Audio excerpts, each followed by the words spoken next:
Hello again, and welcome to Winning with the Wrangler at Dick Powell's Leadership Corner, brought to you by Earth, Wind, Fire, Water Training and Development, where our passion is building leaders of today and tomorrow. Leaders, today I've got a couple subjects that I think will hopefully stimulate you to think about how you're working with yourself as well as working with others. You see, we leaders, we need to always be thinking about what the legacy we're going to leave. But we need to be also thinking about who we're bringing up behind us to take over, to take a move on. You know, great leaders, I believe, move on to different adventures in their life. And when they leave, they need to make sure that there's someone there to can take their place.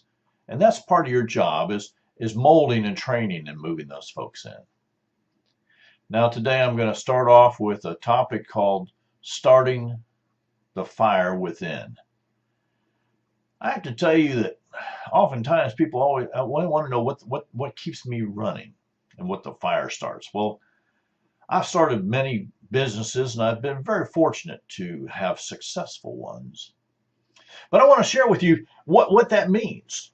Now, what that means is as I start getting prepared for a new business adventure, or when I'm really looking to help someone get started on their new business adventure. Here's the thing is when I think of adventure, I think of a lot of different things, but I'm an outdoors person, so I kind of look to the outdoors when I start thinking about business adventures because I think that the outdoors has prepared me, and I think I can prepare you. You see, this last time I was working with a young person. He was starting a brand new business.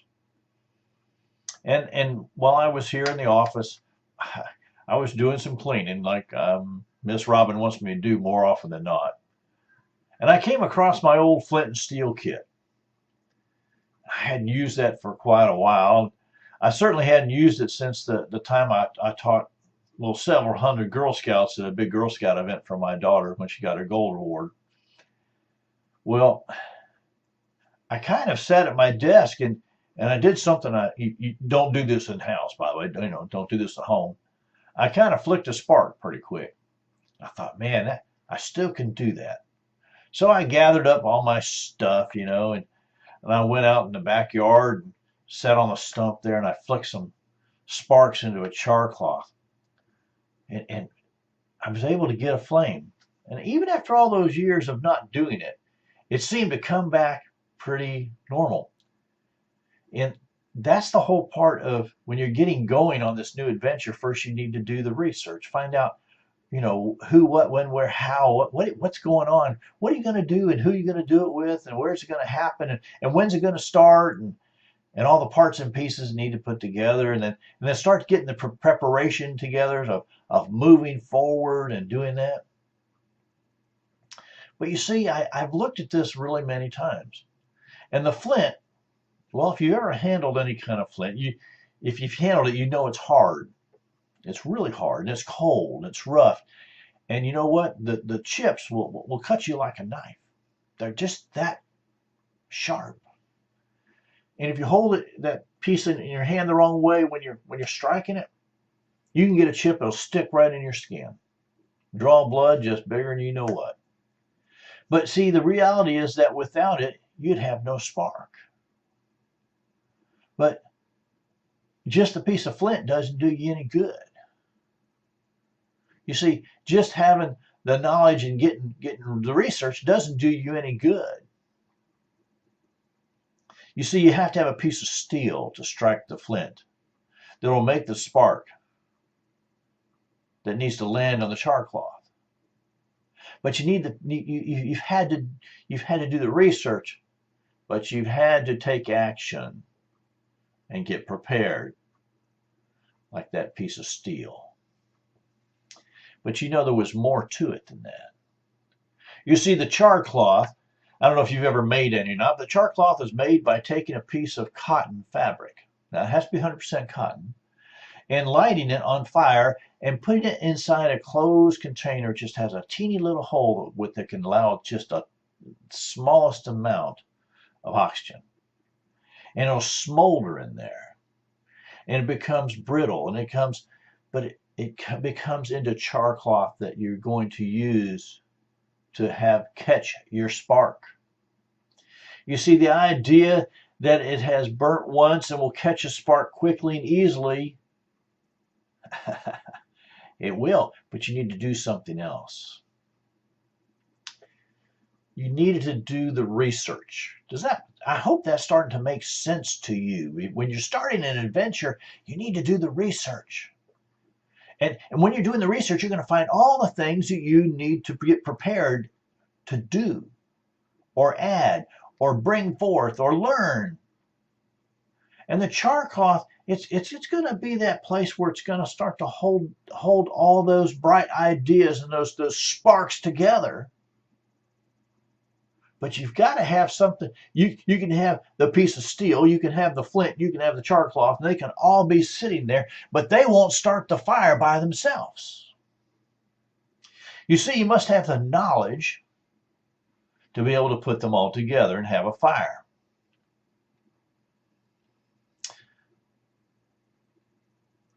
I know that some business people out there are probably thinking to themselves, I've just gone off the rocker. But I have to tell you, when we have worked with people and shown them how to do this, their businesses very rarely ever fail because they've learned the sequence of events that has to happen. You see, the next sequence, next part of this, you can have the flint, big rock of flint sitting there doing nothing. It just is a rock. You can have a piece of steel, your striker, but if it's just sitting there, it's just a piece of steel. And you could have even taken the time to make the char cloth, but if it's just sitting there, it's just sitting there. You see, you must have the knowledge to be able to put this all together and have a fire. You must be able to prepare the cloth in advance and keep it dry and then strike the flint with the steel striker just at the right angle to get the spark to land on the char cloth. And then pick it up gently and blow gently and placing the burning char cloth into your tinder. And then a fire is born. When you start looking at this, you need to understand that this is the same way as starting a business. This is the same way as working with the client. This is the same way as working with your spouse or building a family. You see, having the flint is good. Making the char cloth is good. Having the steel is good. Knowing the process, priceless. Sound like a commercial, don't I? Well, I'm not. You see, the flint turns into equals knowledge. Char cloth equals knowledge. But the striker, that metal piece of striker, that turns into action. You see, when I start with working with someone who wants to build their own company, I always ask them this question. Are you ready to learn how to strike a spark? Are you ready to learn how to strike a spark?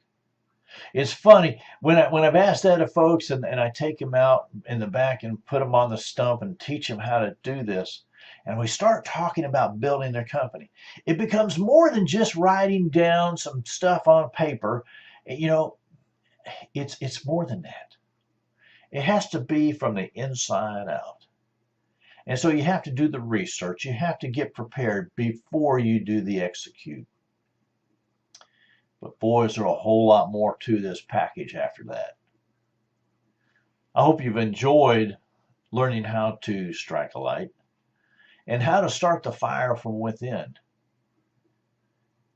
I believe strongly that if you look at how this is done, I'm going to encourage you to do it. Encourage you to strike a fire within. We're going to next look at a piece of information that so many of you have asked me about that I've decided that it's time for me to share it with you. I don't often share much about where I came from and how I got here. I've been asked to say these words. You see, it seems to be a bigger question now. And the question is always this: Dick, what drives you to teach leadership and accountability? I just had someone ask me the question. They said, this thing, personal accountability, that's such a broad topic. How can you teach that? Well, let me give you the straight news. Personal accountability is personal, by golly. You see, you have to be accountable to yourself for your words, your actions, your deeds, all of it. The good, the bad, the ugly. And when you screw up, you have to admit you screw up, and you have to take accountability for it. Because without accountability, without personal accountability, you cannot have personal leadership. Without personal leadership, you can't lead anyone else. But to answer your question, I will need to introduce you to some of the people that I'm responsible to and I'm accountable to for who and where I am today. Now, some of these people you're going to know about, some of the people you've never even heard. But they're the people who I've had to be accountable to and for and by. The first one, I have to tell you that as a young man, I probably, well, if you listen to folks around, they'd tell you that I wasn't the sharpest knife in the drawer, and I didn't read very well, and I probably didn't do a lot of things very well academically.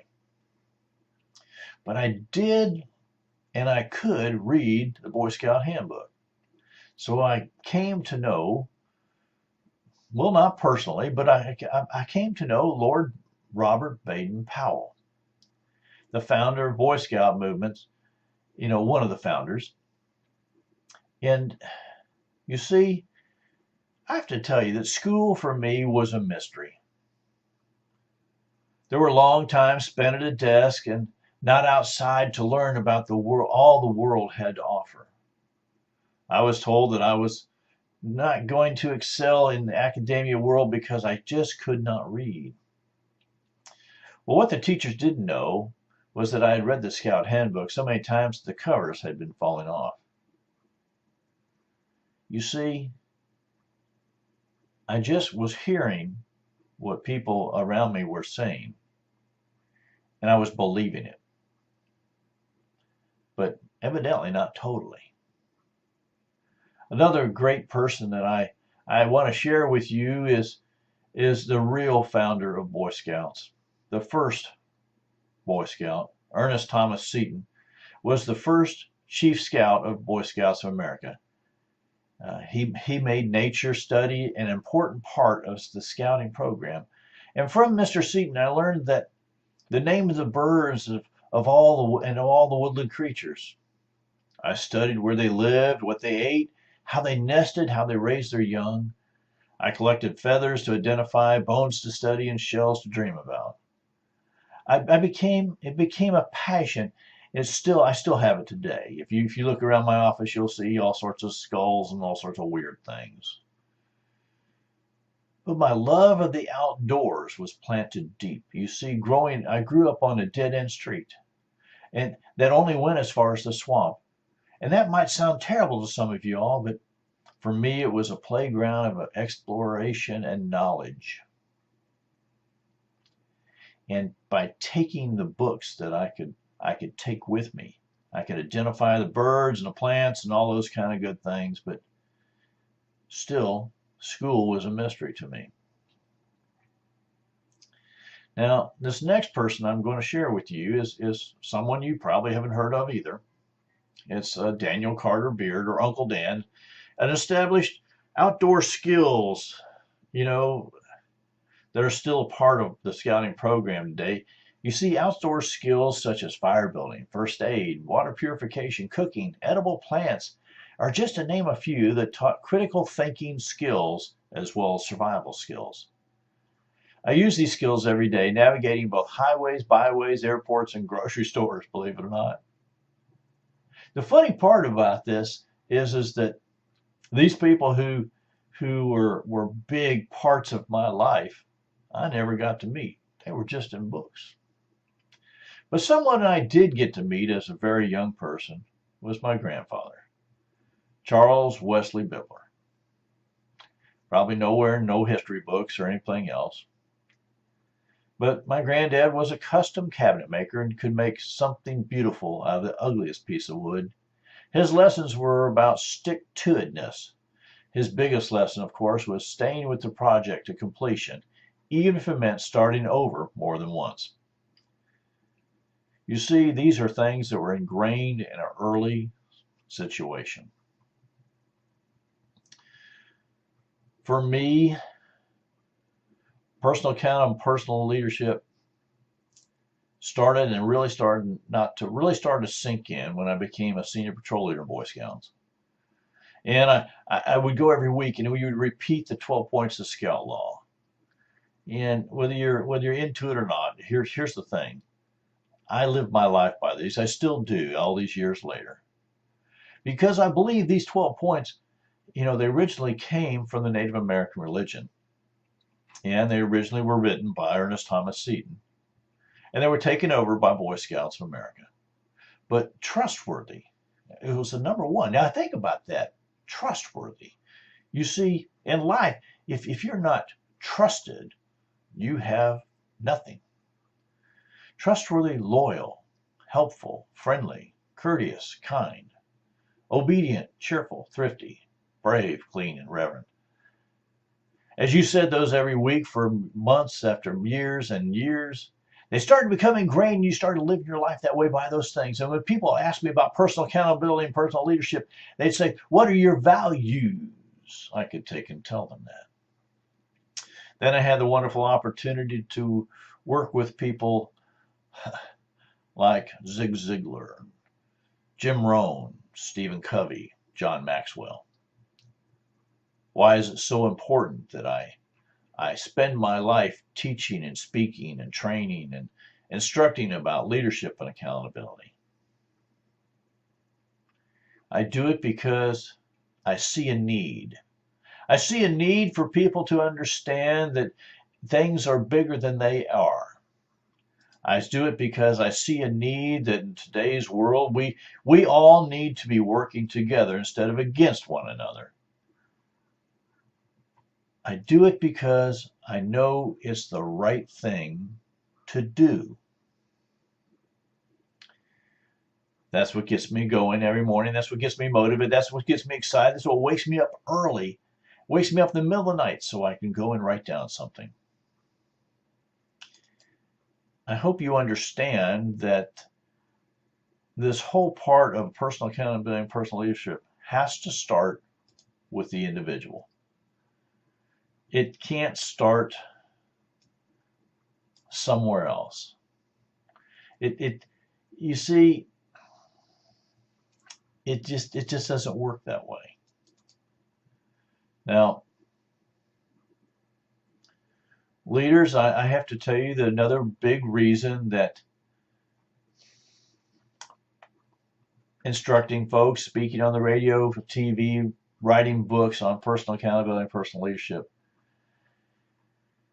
if I learned anything, I learned that people who can speak in public, who can speak clearly, enunciate, who can pass a message on in a way that people want to grab a hold of it and put it into their lives.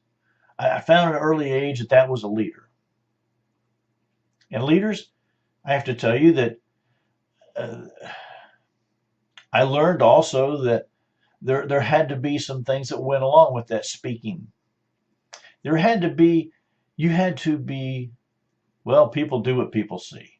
You had to dress correctly, and dress for this occasion. If you were on a boat, you were going to wear boating attire, but if you were going to go out and ride in the saddle, you were going to ride, riding attire. But you had to be match the hatch, so to speak. My fly fishing folks will understand that. You see, you need to make sure that you learn the correct words that people were going to use and listen to. You need to make sure that if you were going to use acronyms, you make sure you understood them, and don't use them in front of a big crowd, because not everybody in the crowd is going to understand those acronyms. If you do, explain them, by golly, at least 2 or 3, 4 or 5 times so everybody gets it. Okay? If you're going to tell a story, make sure it's yours. If it's not your story, make sure you give credit. I just worked with Clay Stevenson here just a little while ago, and I love giving him credit on the radio because he's so powerful of what he writes and how he speaks. But make sure that you know the story. Make sure you know that there's got to be some reason for the story and how it ends up. And okay, I'm gonna stick my foot in it. Pastors, if you're going to give a sermon, make sure it has a beginning, a middle, and an end, and an overview. And you're going to need to say it more than once so people get it. Well, I'll jump off that one pretty quick. People ask me why you teach leadership and accountability. Well, because in order to be a leader, you need to have a certain amount of your own world. You need to believe in yourself, and you need to be able to pass that on. But you need to be relational, which means you need to be able to speak to anybody, any place, anytime, anywhere. But you need to be relational on their end. Now, I'm not a big sports person. Everybody knows that. Football, baseball, basketball, all those good things is not the big things in my life. But I pick up the paper every single day, and I look at who the sports are and who's playing and who's winning and what's on, because I know it's important to other people. And when you have a conversation, you need to be able to hold up your end. You see, leaders, it's more than just about you. It's always about them. And that's what I'm trying to instruct you on. You see, this thing about teaching, it's a tough sport. And you know what? You can get wound up in it pretty darn tight. But leadership and accountability, I believe it starts at everything we do. And that's why it's so important when people say, well, Dick, what keeps you going? Why do you do that? That's why I do it. I don't know how to explain the other way in that. Learning how to pass on that knowledge is leadership. Learning how to go out there and do the research and stay on top of the new things that are happening, that's leadership. Knowing how to share that, whatever you learned, with those around you, that's leadership. Knowing how to speak clearly, enunciate, and get the message across in with as few words as you can, that's leadership. Knowing how to present yourself, whether it's the clothes you wear, how you cut your hair, what hats you wear. It's all those things. That's leadership. Somebody said, well, Dick, that's all just charisma. Well, you know, you really can't teach charisma. And here's what I'm going to tell you about charisma. Charisma will get you through the door. Doesn't mean it'll hold you there. Sometimes charisma is not real. It's not realistic. It's not actual. And people will be able to see it real quick. Personal accountability, personal leadership means you can't fake it till you make it. If you're struggling, tell people you're struggling. Just be truthful about it. Hey, I really don't know how to pronounce that word. Can anybody help me? I've had to do that before. You know, I've spoken in front of a crowd that was very well educated. Now, there was a couple words, and I had to get somebody to help me. You ask for help. That means you're a leader. And sharing that with people means you're vulnerable. And being vulnerable, that's being a leader. People do what people see. People repeat what people hear. So why do I do this? Well, I guess I do it because I know it's the right thing to do. I guess I do it because I don't see, in my mind, enough leaders in the world. I don't see people stepping up to the plate. I see people stepping away from the plate. Why do I look at personal accountability and personal leadership? Well, it's because I see a great disease called plum disease. Poor little old me, and it's always somebody else's fault. And I didn't get what I deserve because of somebody else. And there's always a reason. There's always an excuse, and excuses are just excuses. I sat with a person just here the other day, and we were talking about personal accountability and personal leadership. And they were telling me about all the terrible things that always happened to them, and how they hadn't got ahead for this reason, that reason. And after I sat and listened to them, I said, "You think I'm pretty successful?" And they said, "Well, yeah, you're a success. You got a best known book and blah blah blah." I said, "Well, that's great." I said, "Let me give you some background here. I worked at a large corporation, and I'd worked there for a few years, and the people were looking at me go into management. They brought me in, set me down, and they moved me up into an office, and I was there for a little while, and I had to learn how to wear a coat and a tie and all sorts of weird stuff, and but when it came time to get the job, that was called back in and said, by golly, we're so sorry, we had to give that job to somebody else because of some other reason. EEOC came out. A couple of years, I got pretty discouraged, but a couple of years later, I put my head back on straight. A couple of years later, it came around again, and I got all excited, and we went through the whole process again, and there was another reason. I didn't get it. I'd done all the work, but the other person with less got the job. And the years went by, and finally I I left where I was in that office and went to another office, took a cut in salary. And these people were listening to me. You really did all? I said, I took a cut in salary. Had to go home and tell my wife I was going to take a cut in salary. And after a while, though, another job came up, and I went for it. I was the only person in the room, didn't have a 4-year college education. The only person in the room, didn't have any of those things that other people had. But I had something they didn't have. I'd been a lineman. They were looking for someone to be an instructor on line crew. And I'd been a lineman. Got the job. Those last 5 years, that organization were wonderful for me. I enjoyed every bit of it. The first 25, I didn't care a lot about, but you know what? I kept going. That's the difference. Why do I teach personal accountability and personal leadership? Because I could have sat on the sidelines and just did the poor little old me forever. And I saw a lot of people doing that, and it just bothered me so much that I had to start saying, hey, if I can start a business and be successful, you can too. If I can put the past in the past and take what I've learned and make it a positive thing, you can too. And that's what I started to share. And that's what I'm sharing with you all. This whole thing of waiting for something to happen, you can sit there all you want, but if you don't get up and make something happen, you're just going to be sitting there. That's a fact.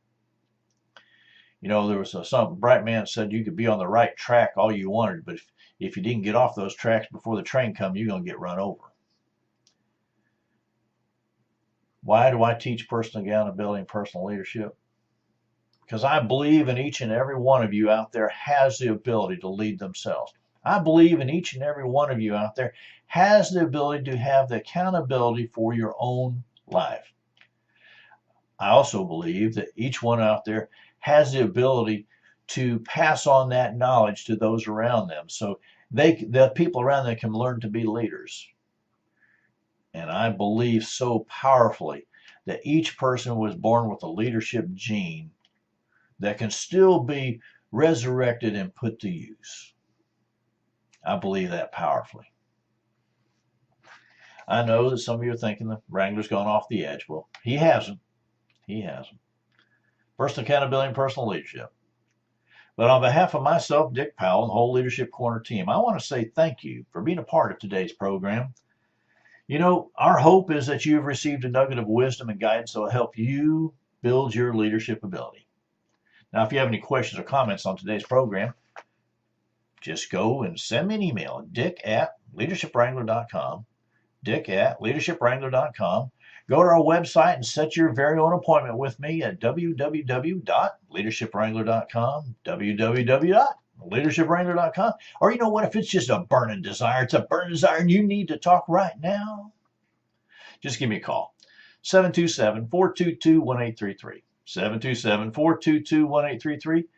And when you're ready to take and invite me to come and give a speech or whatnot at your location, just give us a call and let us know how to do it. And until next time, this is DW the Wrangler saying, ride hard.